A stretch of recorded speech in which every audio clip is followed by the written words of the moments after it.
പ്രിയപ്പെട്ടവരെ നമസ്കാരം. MA മലയാളത്തിൻ്റെ വ്യാകരണ പഠനം ചോദ്യപേപ്പറാണ് നമ്മൾ ഇന്ന് നോക്കുന്നത്. ശ്രീനാരായണ യൂണിവേഴ്സിറ്റിയുടെ ഫസ്റ്റ് സെമസ്റ്ററിലാണ് വ്യാകരണ പഠനം വരുന്നത്. നവംബർ 2023 നടന്ന ചോദ്യപേപ്പറാണ് നമ്മൾ നോക്കുന്നത്. ഉപന്യാസ ചോദ്യങ്ങളിലേക്കാണ് കടക്കുന്നത്. ഇതിനു മുമ്പുള്ള ചോദ്യങ്ങൾ നമ്മൾ ചർച്ച ചെയ്തതാണ്, അതെല്ലാവരും കണ്ടെന്ന് വിശ്വസിക്കുന്നു. ഏതെങ്കിലും 2 ചോദ്യങ്ങൾക്ക് മാത്രമാണ് ഉത്തരം എഴുതേണ്ടത്. 3 പുറത്തിലാണ് ഉത്തരങ്ങൾ തയ്യാറാക്കേണ്ടത്. ചോദ്യം നമ്പർ 19. സർവനാമം എന്നാൽ എന്ത്? മലയാളത്തിലെ സർവനാമങ്ങളെക്കുറിച്ചുള്ള അഭിപ്രായങ്ങൾ ക്രോഡീകരിക്കുക. ഒരു നാമത്തിന് പകരമായി ഉപയോഗിക്കാവുന്ന ശബ്ദങ്ങളെ സർവനാമം എന്ന് പറയുന്നു. ഒരു നാമത്തിന് പകരമായി ഉപയോഗിക്കാവുന്ന ശബ്ദങ്ങളാണ് സർവനാമങ്ങൾ. സർവത്തിനും നാമമായിട്ടുള്ളതാണ് സർവനാമം. ദ്രവ്യം, ഗുണം, ക്രിയ എന്നിവയ്ക്കെല്ലാം പ്രയോഗിക്കുന്നത് കൊണ്ട് സർവത്തിൻ്റെയും നാമമാവുക നിമിത്തം സർവനാമം എന്ന പേര് അന്വർത്ഥമാകുന്നു. ദ്രവ്യം, ഗുണം, ക്രിയ എന്നിവയ്ക്കെല്ലാം പ്രയോഗിക്കുന്നത് കൊണ്ട് സർവത്തിൻ്റെയും നാമമാവുക നിമിത്തം സർവനാമം എന്ന പേര് അന്വർത്ഥമാകുന്നു. ഉദാഹരണം: നാരായണൻ ക്ഷേത്രത്തിൽ പോയി, അവൻ വൈകിട്ട് വരും. ഇത് നാമം. നാരായണൻ ക്ഷേത്രത്തിൽ പോയി, അവൻ വൈകിട്ട് വരും. ഇത് നാമത്തിന് ഉദാഹരണമാണ്. ഗീത പാടുന്നു, അത് മധുരമാണ്. ഇത് ക്രിയയിൽ വരുന്ന സർവനാമമാണ്. സർവനാമങ്ങൾ എന്നത് നാമം പറയുന്നതും ആവർത്തിക്കുന്നതും ഒഴിവാക്കാനായി പ്രയോഗിക്കുന്ന സാമാന്യ പദമാണ്. സർവനാമങ്ങൾ എന്നത് നാമം പറയുന്നതും ആവർത്തിക്കുന്നതും ഒഴിവാക്കാനായി പ്രയോഗിക്കുന്ന സാമാന്യ പദമാണ്. സമാനമായ സന്ദർഭങ്ങളിലെല്ലാം ഉപയോഗിക്കാം എന്നതുകൊണ്ടാണ് ഇതിന് സർവനാമം എന്ന പേര് വിളിക്കുന്നത്. 19 തരം സർവനാമങ്ങളെക്കുറിച്ച് കേരള പാണിനിയത്തിൽ AR പറയുന്നുണ്ട്. ഉത്തമ സർവനാമം എൻ, മധ്യമ സർവനാമം നിൻ, വിവേചക സർവനാമം ആ, ഈ, ഉ, ഒരു, വ്യാക്ഷേപക സർവനാമം ഏ, യ, ചോദ്യ സർവനാമം ഏ, ആർ, എന്ത്, നാനാ സർവനാമം പല, ചില, നിർദ്ദിഷ്ടവാചി ഇന്ന, സവാചി തൻ, സർവവാചി എല്ലാം, അന്വർത്ഥകം മറ്റ്, അംശവാചി മിക്ക.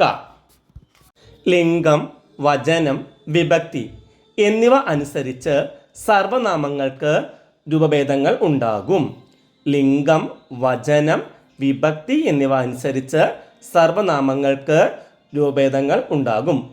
പുരുഷഭേദത്തിൻ്റെ അടിസ്ഥാനം സർവനാമങ്ങളുടെ രൂപഭേദങ്ങളാണ്. പുരുഷഭേദത്തിൻ്റെ അടിസ്ഥാനം സർവനാമങ്ങളുടെ രൂപഭേദങ്ങളാണ്. എന്താണ് ഉത്തമ പുരുഷ സർവനാമം എന്ന് നോക്കാം.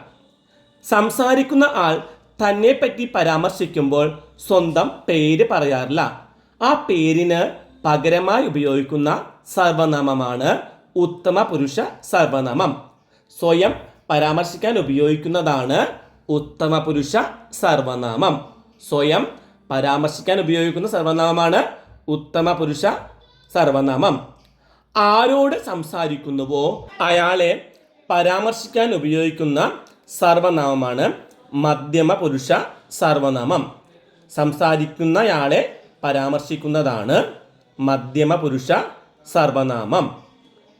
നിന്റെ, നിങ്ങൾ, നിങ്ങളുടെ, നിന്നുടെ ഇതെല്ലാം മധ്യമ പുരുഷ സർവനാമത്തിൽ വരുന്നതാണ്. പ്രഥമ പുരുഷ സർവനാമം എന്തിനെപ്പറ്റി സംസാരിക്കുന്നുവോ അതിനെ പരാമർശിക്കുന്നതാണ് പ്രഥമ പുരുഷ സർവനാമം.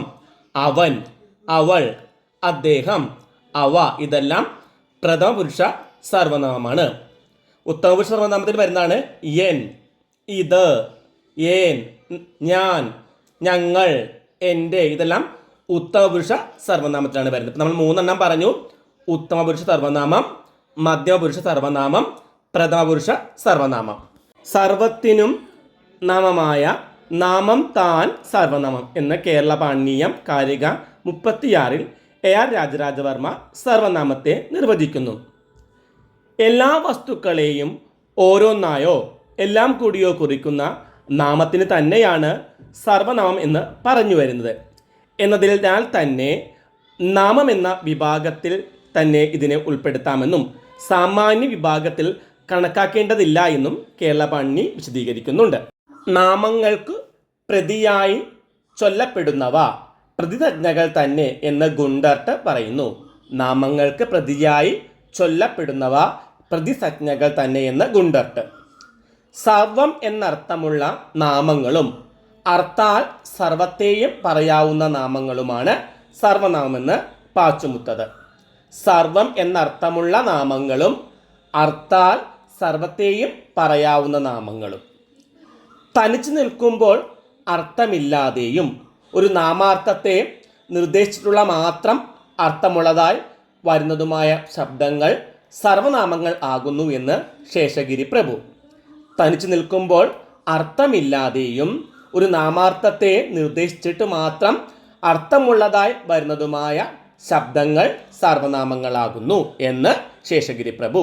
ഗുണ്ടർട്ട് ഒഴികെയുള്ള വ്യാകരണകർത്താക്കളെല്ലാം ഉപയോഗിച്ചിരിക്കുന്ന സർവനാമം എന്ന സച്ച തന്നെ ആ പദവിഭാഗത്തെ സൂചിപ്പിക്കുന്ന തരത്തിലുള്ളതല്ല. അവരുടെ നിർവചനങ്ങളും സംജ്ഞാകരണത്തിലെ വൈകല്യം കാണിക്കുന്നുവെന്ന ഡോക്ടർ കെ ശ്രീകുമാരിയുടെ നിരീക്ഷണം വളരെ പ്രസക്തമാണ്.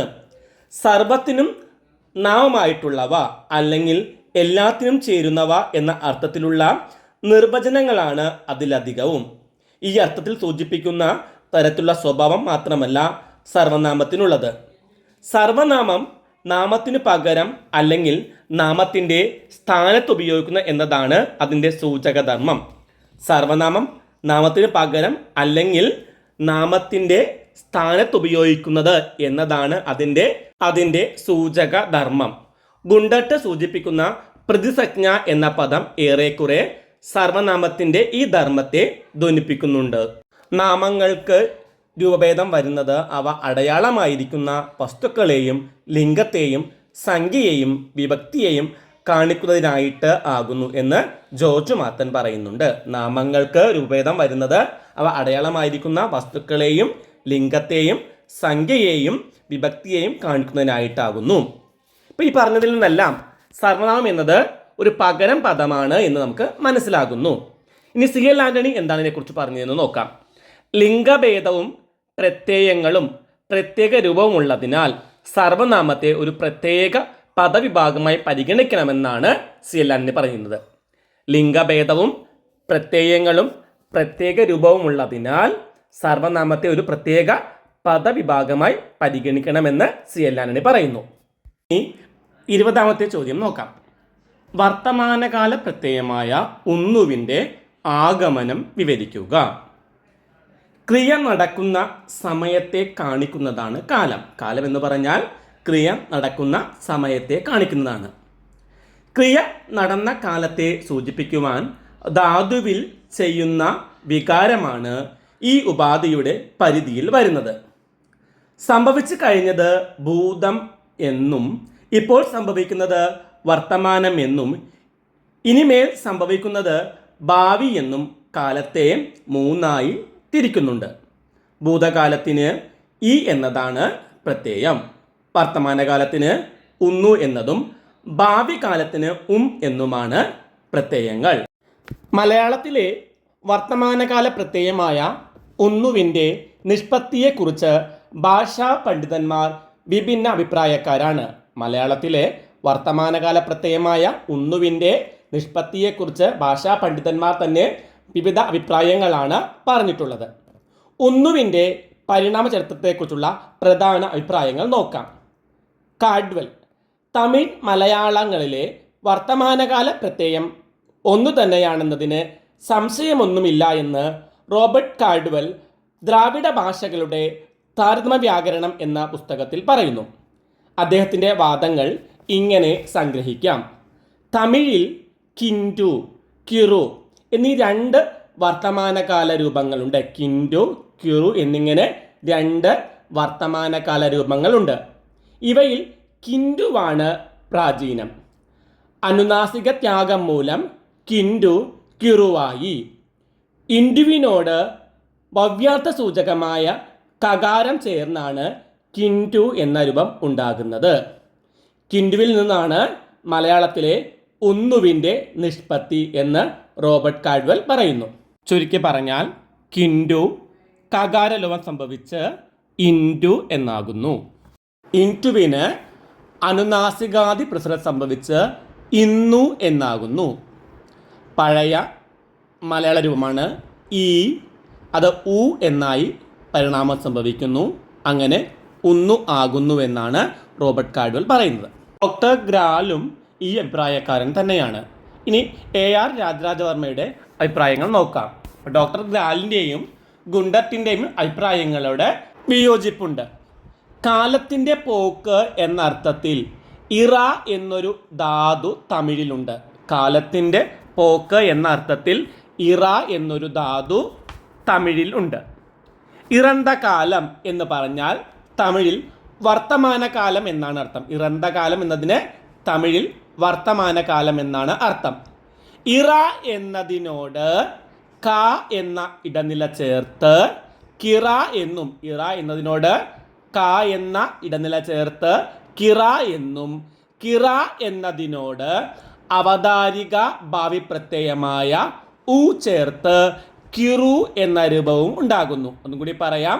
ഇറ എന്നതിനോട് ക എന്ന ഇടനില ചേർത്ത് കിറ എന്നും, കിറ എന്നതിനോട് അവതാരിക ഭാവി പ്രത്യയമായ ഉ ചേർന്ന് കിറു എന്ന രൂപവും ഉണ്ടാകുന്നു. കിറു എന്നതിന് അനുനാസിക സംസർഗത്തിന് വിധേയമായിട്ടാണ് കിൻഡു എന്നായി മാറുന്നത്. ഇതാണ് തമിഴിൻ്റെ കാര്യം. മലയാളത്തിൽ ഇറ അധികം ഉ, ഇറു, അനുനാസിക സംസർഗത്താൽ ഇറു ഇൻഡു എന്ന് ആകുന്നു. അനുനാസിക സംസർഗത്താൽ ഇറ ഇൻഡു എന്ന് ആകുന്നു. ഇവിടെ അനുനാസികാദി പ്രസരത്താൽ ഇൻഡു പിന്നീട് ഇന്നു എന്നാകുന്നു. അനുനാസികാദി പ്രസരത്താൽ ഇൻഡു പിന്നീട് ഇന്നു എന്ന് ആകുന്നു. പിന്നീട് സ്വരാനുസംവാദ നയത്താൽ ഇന്നു ഉന്നു എന്നാകുന്നു. പിന്നീട് സ്വരാനുസംവാദ നയത്താൽ ഇന്നു എന്നത് ഉന്നു എന്നാകുന്നു. ഇങ്ങനെ മലയാളത്തിലെ വർത്തമാനകാല രൂപം അനുപ്രയോഗത്താൽ നിഷ്പന്നമാകുന്നു എന്നാണ് കേരളപാണിയുടെ മതം.